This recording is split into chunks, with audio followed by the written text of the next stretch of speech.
Welcome back to History Class with Dr. W. In this lecture, we conclude our discussion of the ballyhoo years, the exciting freewheeling time of the 1920s, by discussing that era through the lens of what is sometimes known as the golden age of sport. Throughout this period, heroes of sport were worthy of front-page news. Golf enjoyed one of its great periods of prosperity in the 1920s. Hundreds of country clubs opened around the country, and golf became the favored activity for businessmen. It was also a period of rivalry between the great amateur Bobby Jones, who's famous for designing the Augusta National Golf Course, and the first truly successful professional golfer, Walter Hagen, among the first sportsmen to also become a celebrity. Knute Rockne, the head football coach at Notre Dame, was one of the most recognizable men in America during this period. And Gertrude Ederle became one of the first female sports stars, swimming the English Channel in 1925, and faster than anyone had done before, of course meaning faster than any man who had done it before. The three dominant sports of the era were boxing, baseball, and college football, and we're going to talk a little bit about each of these. But each sport seemed to have its dominant superstars. This is also the era of the creation of sports agents and the heyday of sports promoters.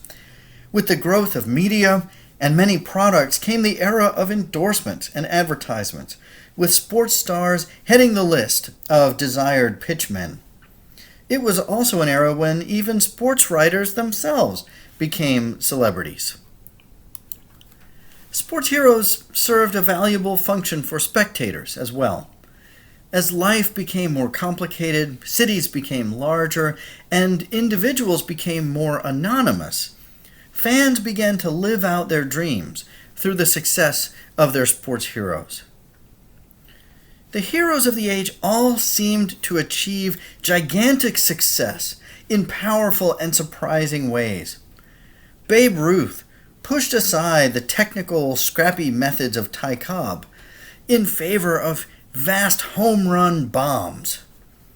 Red Grange, the football star, blew away the era of slow-moving defensive football games with his spectacular length of the field returns and runs.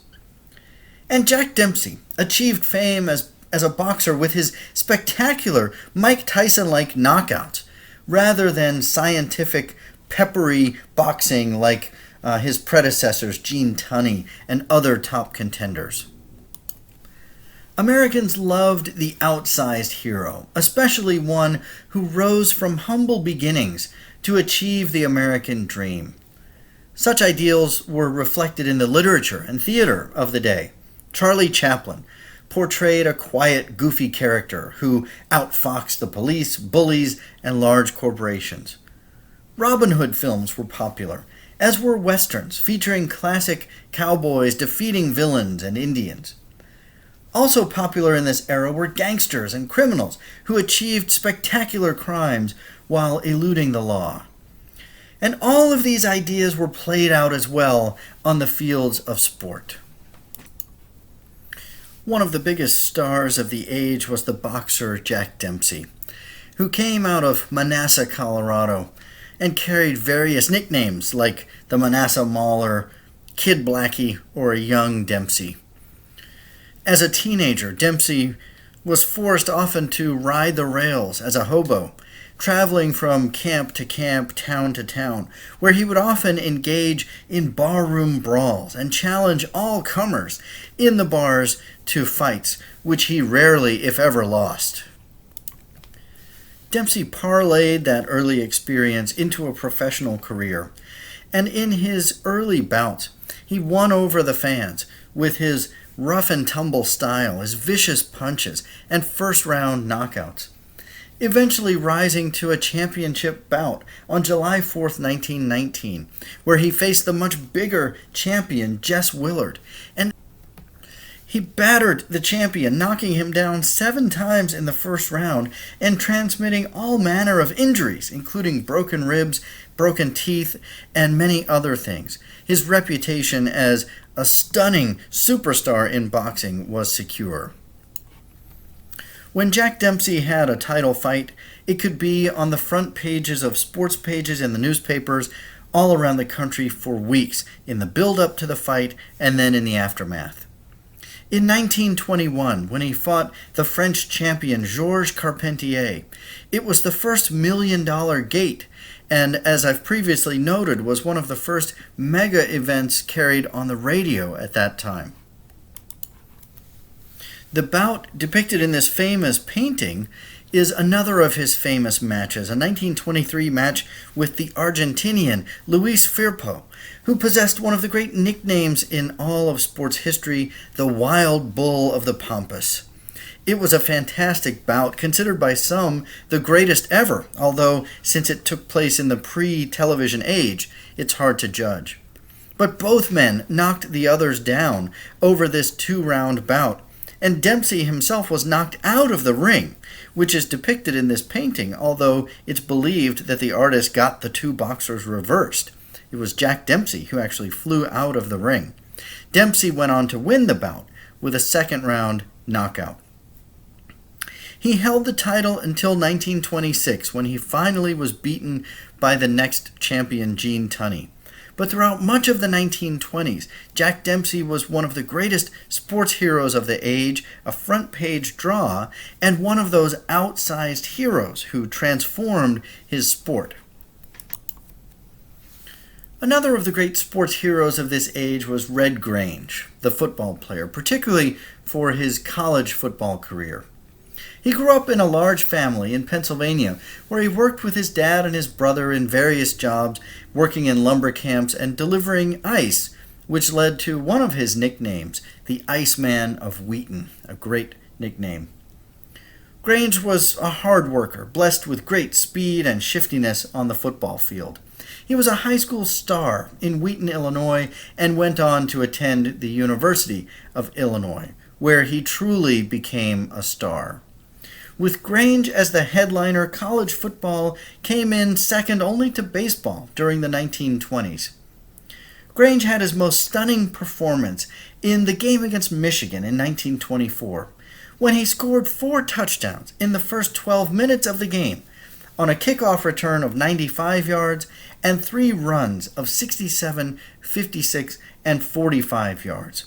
And it's worth noting that football at that time was a sport where typically a gain of 2 or 3 yards was a respectable play. Both teams just crashed into the line. Nobody had breakaway long runs like Red Grange. Building on his fame as a college football star, Grange also became one of the first major athletes to benefit from a professional agent named Charles C. Pyle, who was nicknamed CC, as he said, for Cold Cash Pyle. CC negotiated a deal for Grange to move from college football directly into the pros.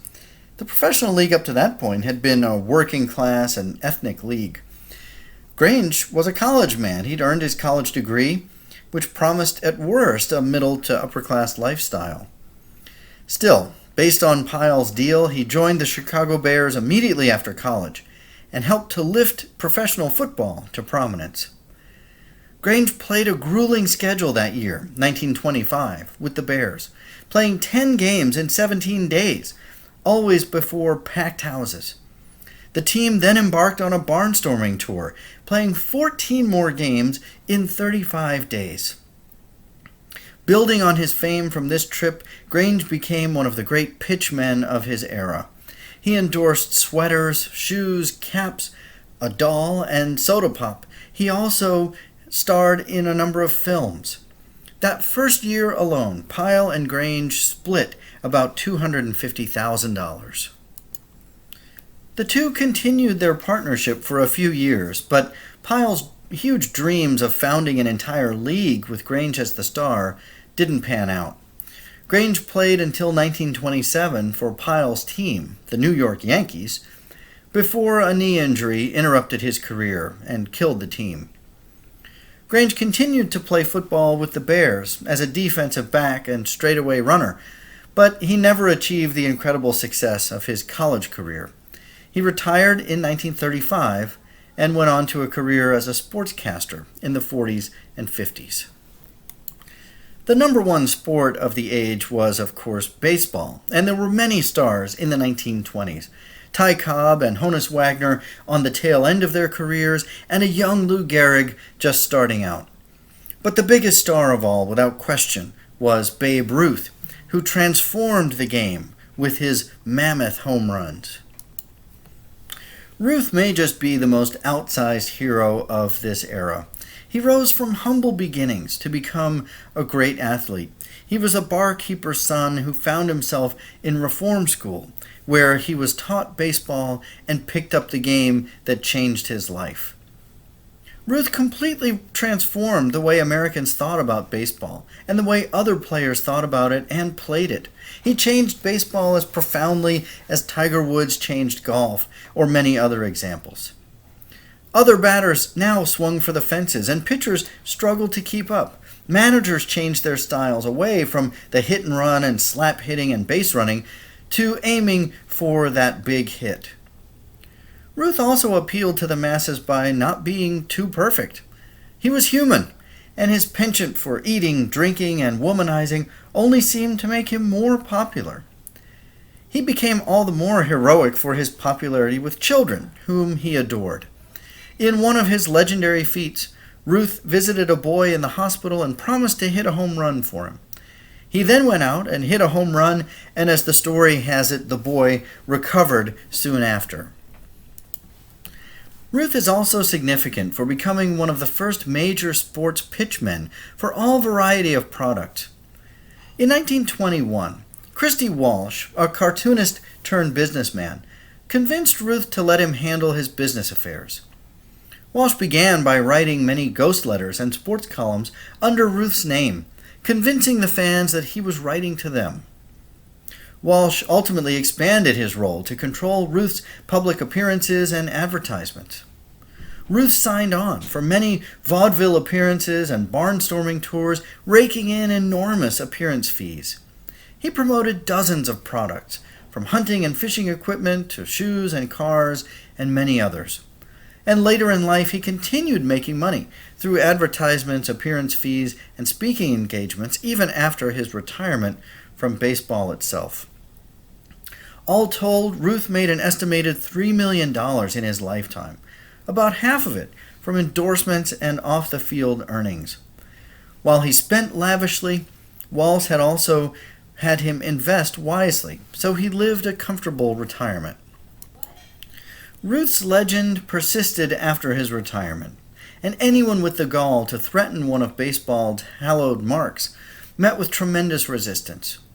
Roger Maris, who chased Babe Ruth's mark of 60 home runs in 1961, received a flood of hate mail and recalled his hair falling out in clumps with the stress.